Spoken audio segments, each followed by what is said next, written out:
Photography Daily, the assignment. It's assignment day, where today Gabrielle Motola, a good friend of the show and our special guest, sets a photography challenge or a way to think about your picture making for the next week.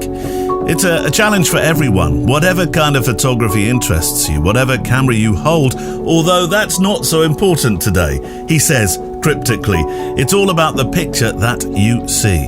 As always, there's a show page on the website, photographydaily.show. And I'd love you to share the findings you make for this challenge. Still sounding cryptic, which I can then upload to the show page for this edition. And you can check back, of course, to see pictures from previous editions and previous challenges. And before we meet Gabrielle, my thanks to our wonderful patrons at mpb.com who sponsor this show, the number one company in the UK, the US and Europe, who have bases in Brighton and Brooklyn and Berlin. Trips off the tongue every time when it comes to buying and selling and trading used camera kit online.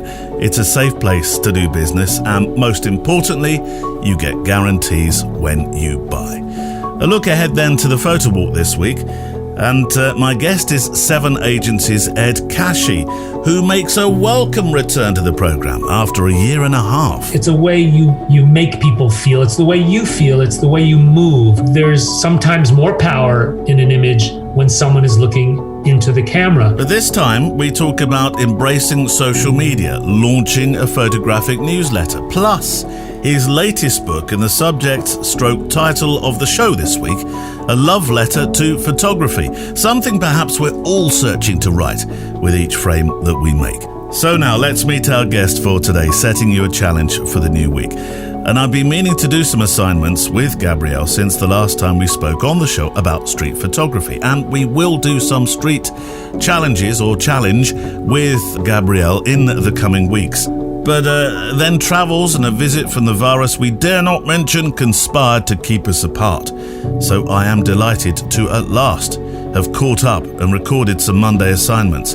And this is our first of 4 over the coming months. The assignment. Gabrielle, thank you very much for setting some assignments for us. And your first one for a photographic assignment doesn't actually include a camera. Yeah, I know, right?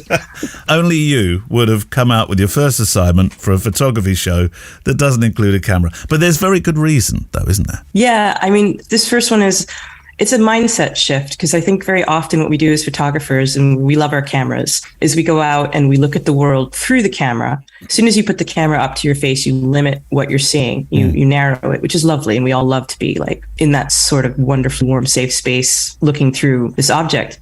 But what we need to do really is remind ourselves to see pictures and record them with the camera. So we don't actually make the picture in the camera. So what I do with my students often is I tell them, okay, so go out with a notebook and a pen and go write down all the pictures you see. You don't have to make the pictures. Just get into the headspace of seeing the pictures and describing them. Wow. And you don't have to do this like for a week. You could just go out for a day. I mean, you could bring your camera with you, but you just don't want the temptation to to fall into this trap of like trying to make pictures. So like if we go out hunting for pictures, for example, it's really hard to find them.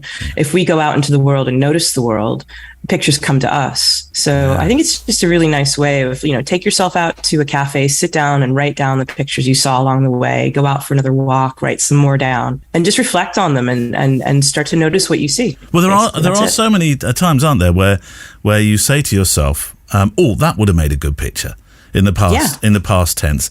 And now with your notepad, you're able to write that down. Yeah, like just the other day, I was coming off. I don't hardly ever take the Waterloo and City line, but it cut 15 minutes off my journey, and I was walking through it, and there was this TfL worker standing behind the barricade with her arms folded over the side of it, with this smile on her face, and she was just people watching. She was looking at the commuters, and she was watching everybody, and this, like, the look on her face was so curious and sweet. And then I also ran smack into like some guy because I was paying attention to her. But I just, it happens all the time where I see pictures. And I think when you start to think about it in those terms, you really start to see the story in the picture. Yeah.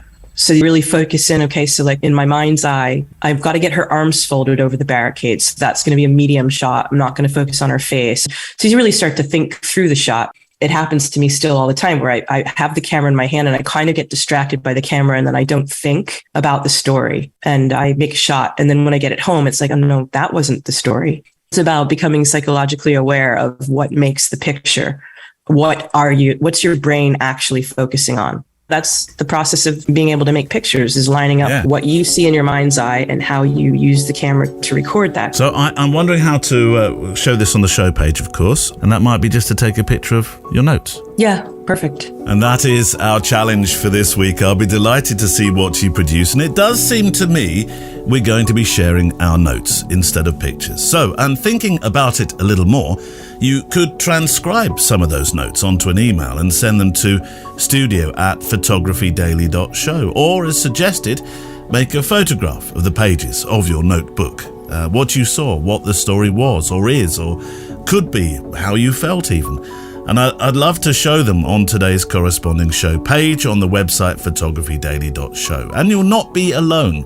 Picasso used his notebooks largely to draw ideas for the likes of Guernica and Les Demoiselles d'Avignon, the latter for which he made 809 sketches before he even started to paint. Or, as anothermag.com point out, Ernest Hemingway is perhaps the world's most famous ambassador of the notebook, of feeling immortalized in a movable feast, his vividly moving depiction of Paris in the 20s, which he summed up in a line from his notes: "You belong to me, and all Paris belongs to me, and I belong to this notebook and this pencil."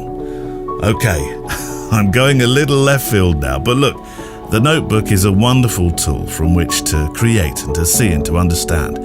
And so I'm thrilled that that's been set by Gabrielle, and I'm really, really looking forward to seeing how you creatively rise to this one. And so is Gabrielle, because I'm sure she'll be keeping an eye on the page. Send your notes, your pictures of notes, or your transcribed notes then to studio@photographydaily.show. Music on the show is from artslist.io. Neil Ford, Emily Renier and Andrea Gilpin, thank you for your work, your support behind the scenes, and I look forward to photographing with you, hearing from you and talking with you on the photo walk. The Assignment is a Loading Zone production.